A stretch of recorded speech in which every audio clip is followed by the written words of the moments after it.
Halo, kumaha damang, saatnya Anda menyimak berita Bandung bersama saya Ilham Ardiansyah. Sejumlah berita menarik akan kami sajikan untuk Anda dan berikut 3 berita utama hari ini. Banjir melanda 3 kecamatan di Kabupaten Cirebon, ribuan rumah warga terendam. 1 bulan pasca gempa Cianjur, pencarian korban masih dilakukan. Puluhan pengungsi diduga mengalami gangguan jiwa. Puluhan korban keracunan makanan hajatan pernikahan di Ciamis masih dirawat, termasuk mempelai perempuan.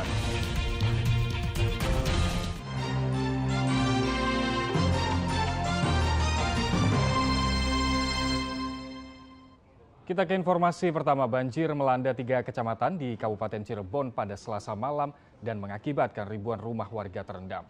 Banjir disebabkan turunnya hujan serta meluapnya sejumlah sungai. Ratusan rumah warga Desa Gamel, Kecamatan Pleret, Kabupaten Cirebon terendam banjir pada Selasa malam. Air merendam jalan desa dan permukiman warga dengan ketinggian 30 cm hingga 1 meter. Sedang wilayah yang berada tak jauh dari sungai, ketinggian airnya mencapai 120 cm. Banjir disebabkan oleh hujan deras yang terjadi selama lebih dari 2 jam, ditambah meluapnya air sungai Sikenanga. Derasnya arus banjir membuat banyak warga tak sempat menyelamatkan harta bendanya. Ya awalnya sih dikit, langsung depan tuh langsung bermasuk, tadi nggak keburu masa itu tuh. Oh, langsung masuk ke rumah? Iya. Cepat berarti banjirnya. Banjir cepat. Nggak ada persiapan ya Bu ya? Nggak Ya, bisa ngangkat-ngangkat. Ya nggak bisa ngangkat-ngangkat. Iya. Gitu. Desa Gamel, Kecamatan Pleret menjadi wilayah terdampak banjir paling parah selain Kecamatan Kedawung dan Plumbon. Akibatnya ribuan rumah warga terendam. Ini banjirnya banjir kiriman. Kalau di sininya ini hanya sebentar hujannya, tapi banjir kiriman dari selatan. Jadi debit air yang cukup gede, air tidak bisa menampung. Ketinggian di sini dari 1 meter hingga 30 hingga 1 meter, Pak. Meski rumahnya terendam, warga memilih bertahan menunggu air surut. Warga di desa langganan banjir ini berharap pemerintah mengambil langkah untuk mengatasi banjir yang selalu terjadi pada saat hujan deras melanda desa mereka. Maruli Habibi melaporkan dari Kabupaten Cirebon. Banjir luapan air sungai Cigoong, Kecamatan Limbangan, Garut merusak jembatan dan tanaman padi di sawah milik warga. Banjir yang melanda wilayah Limbangan, Kabupaten Garut merusak jembatan antar desa yang berada di atas sungai Cigoong di kampung Cindang Lengo, Desa Ciwangi. Badan jalan dan pondasi jembatan tergerus banjir sehingga membuat lubang besar di badan jalan. Selain itu, tergerusnya pondasi jembatan juga membuat jembatan turun dan miring hingga tidak bisa dilintasi kendaraan. Meski sangat berbahaya, ada saja warga yang nekat melintas dengan berjalan kaki, meniti samping jembatan untuk menghindari lubang besar. Ada akses lain yang memang yang diarahkan langsung ke Cianten, ke arah sana. Jadi masih bisa warga masyarakat untuk beraktivitas ke Limbangan. Tapi cukup jauh Pak ya? Ya memang cukup jauh. Ya. Jadi mudah-mudahan ini pun nanti bisa ditangani. Selain jembatan, banjir juga merusak persawahan milik warga. Tanaman padi milik petani rusak terkena banjir bercampur lumpur. Udah sering. Tiap musim hujan, tapi sekarang udah langsung habis. Biasanya emang nggak habis gini. Banjir pada Selasa sore terjadi akibat wilayah Garut diguyur hujan deras sejak siang hari. Sungai Cigoong pun tak mampu menampung besarnya debit air dengan arus yang sangat deras. Untuk mencegah warga menggunakan jembatan yang rusak, anggota polisi telah berjaga di lokasi. Kejadian ini juga sudah dilaporkan ke Pemkab Garut agar segera diperbaiki. Eko Selbridge melaporkan dari Kabupaten Garut. Masih dari Garut, rumah warga Kecamatan Sukaresmi ambruk rata dengan tanah akibat musibah tanah bergerak. Pergerakan tanah yang menyebabkan kerusakan menimpa 2 kecamatan di Kabupaten Garut. Rekaman video milik warga ini menunjukkan saat rumah milik Sofian, warga kampung Jalalen, Desa Sukamulya, Kecamatan Sukaresmi, Kabupaten Garut, roboh rata dengan tanah akibat pergerakan tanah. Beruntung penghuni rumah selamat dan sempat mengeluarkan sebagian besar perabotan setelah diberitahu tetangga bahwa rumahnya sudah miring ke jurang. Anggota DPRD Kabupaten Garut meminta Bupati segera mengucurkan dana bantuan tak terduga atau BTT kebencanaan, mengingat lokasi pergerakan tanah banyak terjadi di wilayah Kabupaten Garut. Tapi yang terpenting adalah bagi saya, Pemkab segera mengusulkan untuk ke alokasi BTT, agar Pak Sofyan bisa segera membangun rumahnya kembali atau bisa membangun di, mungkin tidak di sini karena ini sangat labil tanahnya. Bencana pergerakan tanah di Kabupaten Garut tak hanya melanda wilayah Kecamatan Sukaresmi saja, namun juga menimpa wilayah Kecamatan Singajaya.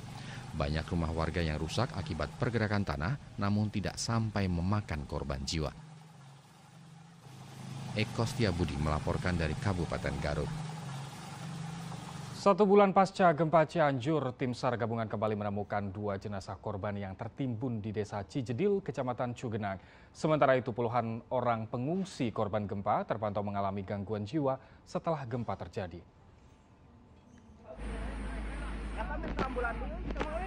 Hari Selasa di bawah guyuran hujan, tim SAR gabungan kembali menemukan jenazah korban longsor yang disebabkan oleh gempa di Cianjur pada tanggal 21 November lalu. Kedua jenazah korban gempa ditemukan saat eskavator yang dikerahkan tengah beroperasi melakukan pengerukan di wilayah kerja 2 Cijedil. 1 jenazah korban berjenis kelamin laki-laki ditemukan dalam posisi telungkup, sedangkan jenazah kedua yang berjenis kelamin perempuan ditemukan tak jauh dari penemuan jenazah pertama, tertimpa reruntuhan bangunan dan material longsor. Dengan temuan ini, korban yang masih hilang akibat gempa berjumlah 5 orang. Untuk kondisi korban sendiri? Alhamdulillah utuh dua-duanya. Dua-duanya utuh? Itu dewasa atau anak-anak? Dua-duanya dewasa. Untuk posisi dari masing-masing korban seperti apa? Yang laki-laki itu hanya tertumpuk tanah. Kalau yang perempuan itu tertimpa bangunan. Bangunan ya.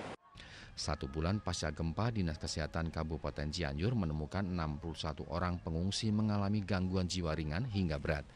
Temuan ini setelah tim kesehatan melakukan pemeriksaan kejiwaan ke sejumlah lokasi pengungsian di 16 kecamatan yang terdampak gempa. 21 orang sudah mengalami gangguan jiwa sebelum terjadinya gempa dan kambuh pasca gempa. Sedangkan 40 orang lainnya mengalami gangguan kejiwaan dan emosi setelah gempa terjadi. 3 orang yang mengalami gangguan jiwa berat telah dirujuk ke Rumah Sakit Jiwa Cisarua dan Marzuki Mahdi Bogor. Sedangkan yang mengalami gangguan jiwa sedang dan ringan mendapatkan pengawasan tim kesehatan untuk pemberian obat dan terapi. Nah, setelah ditemukan gangguan mental emosional, maka kita lakukan intervensi bisa komunitas maupun individual tergantung berat ringannya gangguan mental emosional tadi. Ini rata-rata didominasi usia berapa tahun, Mbak? Usia dewasa ya, usia produktif itu lebih dari 20 tahun sampai 50 tahun. Pengungsi yang mengalami gangguan jiwa sebagian besar adalah warga yang berada di pusat gempa Kecamatan Cugenang. Secara umum banyak pengungsi yang mengalami gangguan mental emosional. Rendra Gozali melaporkan dari Kabupaten Cianjur. Banjir bandang yang menerjang permukiman di Desa Sawah Dadap Kecamatan Cimanggung, Sumedang Sabtu lalu menyisakan trauma dan kesedihan bagi warga terdampak. Polres Sumedang menerjunkan tim pemulihan trauma untuk menghibur para pengungsi.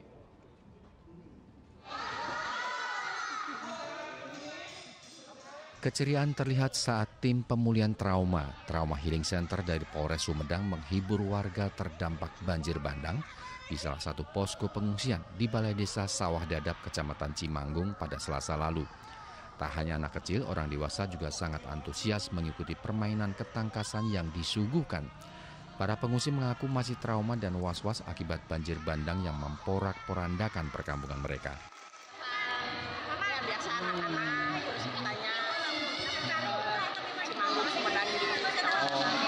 Oh, permainan sedikit. Tadi anak-anak gimana teh?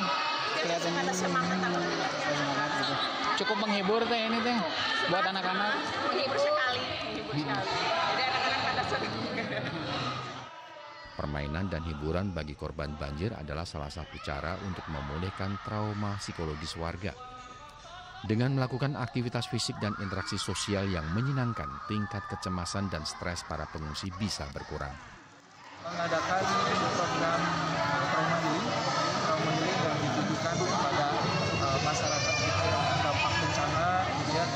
mudah-mudahan dengan hadirnya kita di sini itu membawa keceriaan, mengurangi tingkat stres bagi masyarakat yang terdampak, dan apa yang kami suguhkan ini walaupun kecil mudah-mudahan membawa manfaat besar, setidaknya membantu pemulihan psikologi terutama anak-anak dan kaum ibu yang paling rentan stres terhadap suatu keadaan. Mudah-mudahan sekali lagi apa yang kami suguhkan pada kegiatan hari ini mudah-mudahan betul-betul membawa dampak yang positif dan bisa menumbuh kembangkan lagi semangat untuk kedepannya itu lebih baik dari hari ini dan tingkat stres dapat teratasi. Banjir bandang di Desa Sawah Dadap, Cimanggung, Sumedang tak hanya merusak belasan rumah, namun juga menewaskan 2 orang warga. Hingga Selasa sore, pengungsi akibat dampak banjir bandang Desa Sawah Dadap tercatat sebanyak 373 jiwa dari 114 kepala keluarga yang tersebar di 3 posko pengungsian. Agun Gunawan melaporkan dari Kabupaten Sumedang.